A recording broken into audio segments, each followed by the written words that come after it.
Well, hello there. It's Sunday once again. And as you can see, we're kind of chasing our tail here. You can guess, I should say, based on what you're seeing right there. The engines, I'm using the lift to pick up the engine on the engine stand because after a merry chase, I think we have a better oil filter resolution. I don't know. We're going to find out real shortly. Again, we've been chasing our tail here with oil pressure. We trying to pre-lube this motor, and the most we can get is 17 psi oil pressure, and that's with the drill going 850 RPM with an old distributor that the gear's been removed to drive the oil pump. So we're trying to figure out what's the cause of that, and we're thinking the first place we're looking is the oil filter adapter that we put on here to go from a canister to a spin-on. The one that we started with, I think, was a Wix unit, if I remember right, and it leaked when we first tried to prime the motor, and we made our own gasket and corrected that.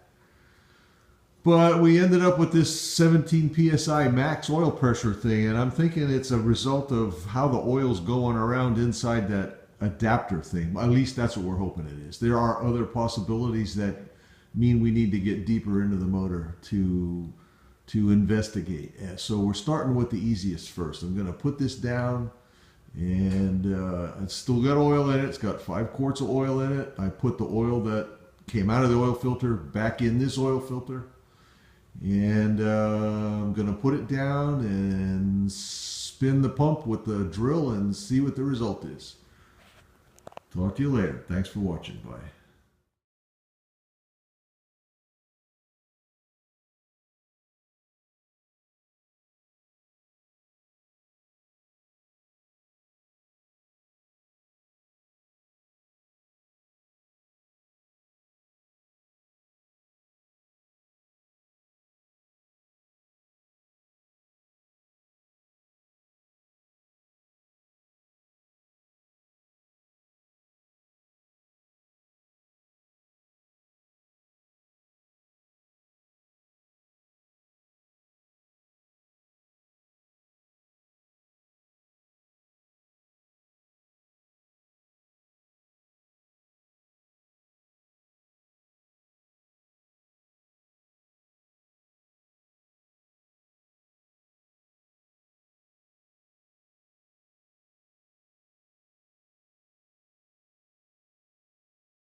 Hi folks. Well, we're back, and you can see we've gone backwards a few steps. Remember the last video I showed you, part 1 I showed you, we were trying to prime this motor, pre-lube it, do the oil pressure thing with turning the oil pump with the drill motor, and you remember the oil filter was leaking like crazy, so we got a new adapter for that, and that made no difference as far as the pressure. We took care of the gasket leaking issue, but we still had no oil pressure. This assembly is a TransDAP. This adapter, oil filter adapter, is a TransDAP unit, and it's engineered differently, where the gasket that goes against the block is in a little stepped area, so it's not going to dance away from where it needs to go. It's affixed kind of better, much better, to where it needs to ride on that disc. They put a step in the disc for the gasket to sit on. This one seals real nice. And then what they do, they eliminate the bypass valve that's in the original motor. So they put a piece back there, but it's not the bypass valve. So now you need to use a filter that has the bypass valve built into the filter. And the way they ensure that is they change the thread that the filter screws on. And I guess only the filters that have that thread have the bypass inside of them. The other filter without the bypass won't screw on there.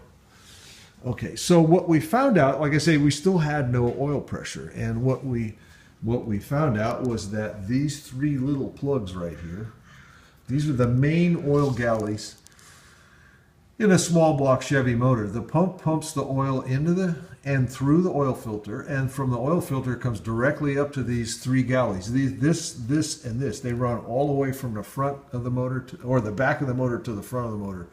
The one on the top essentially does the cam, and then from the cam bearings it goes down and it oils the main bearings on the crank.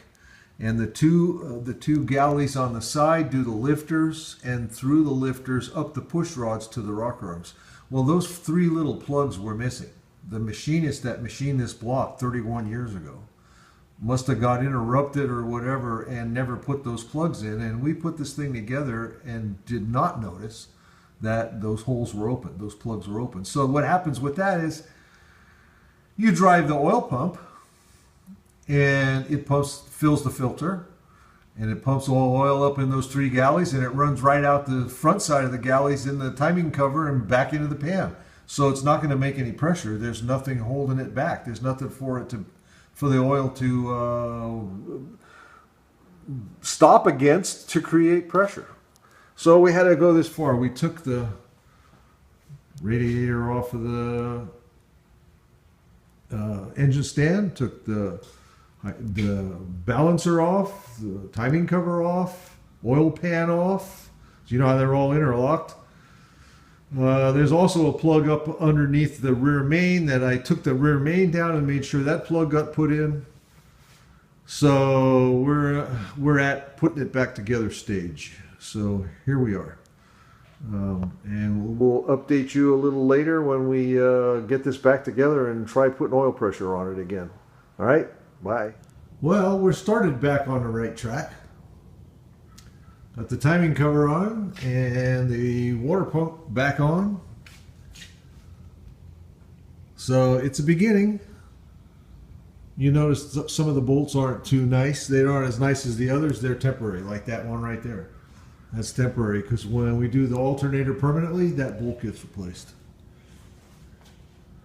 Okay. So as I say, we're on the right track. I got the pan all ready. Stripped the gasket off of it and cleaned it. Washed it out. And here it is waiting to get put back on. So, okay, when I think we're ready here to, whoa, man, that thing jumps right up now. Well, the pump must be primed. We did this once already. We know the pump is primed now. What are you up to? 45. It's getting close to 50. About 48. So that may be where it's going to max out while it's running. Are you full throttle on that? Yeah. So that's about 1,700 RPM of engine speed. That's good. That's 50 almost. It's damn near 50. Yeah. Well, the bearings were tight, remember? Yep. Okay, so that's a success. It took us, what, 2 days?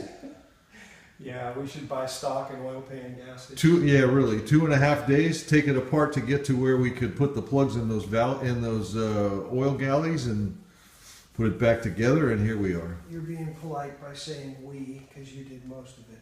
Whatever. Whatever. There it is. So you know what that involved. I think I got some pictures of it apart with the pan off and the oil, the timing cover off, the timing chain and gear off, and all that other stuff. Balancer. Not fun and kind of tedious since it was all finished. You don't want to wreck anything. So next stop is internal combustion. Yeah, finished doing it. Now we got to set up the distributor, hopefully so we're not 180 degrees off. And put the plug wires on, gap the plugs, put the radiator back on the, what do you call here, and put coolant in it, all that good stuff. So hopefully the next day or two we'll be ready to fire it up. Sunday's a big day, right? That'll be another video. Yeah, I think I'm going to skip going to St. Helena I would. and do this. Sunday. All right, there we are. Well, there's the designer. Actually, this is his motor. 31 years ago. 31 years new. Wow. Okay, so it's kind of a long story. I don't know if I told you before, but it was put together for a 57 Chevy that he got when he was 14. We put it together to kind of duplicate a 270 horse 57 Corvette 270 horse 283, and it never got started. It never got run. So here we are, going to use it now in the Blue Heinz in the 57 Chevy. So here we go. Bye. Hi, everyone. Well, you can see, I think, from here that we're back together. And I think we're ready. Got the motor all back together. You saw that it makes nice oil pressure finally, and the oil is getting up to the rocker arms. So I think we're ready to fire it up. The distributor is set. Looks like we got it set, if I'm correct, we got it set around 8 degrees before top dead center. So it should start up and run okay for the cam break-in period at least. We put the distributor in, we figured out which terminal was going to be number 1, turned the power on, and rotated the distributor real close until it fired the plug, and that's where it's set. And it's set about 8 degrees advanced, right? You know, as an initial setting on the balancer. So I think we're ready. Today I filled the cooling system and put some fuel in the tank. So Sunday is right now is supposed to be the day. Okay, I'll keep you posted. Keep your fingers crossed for us. Okay. Talk to you later. Bye. Thanks for watching.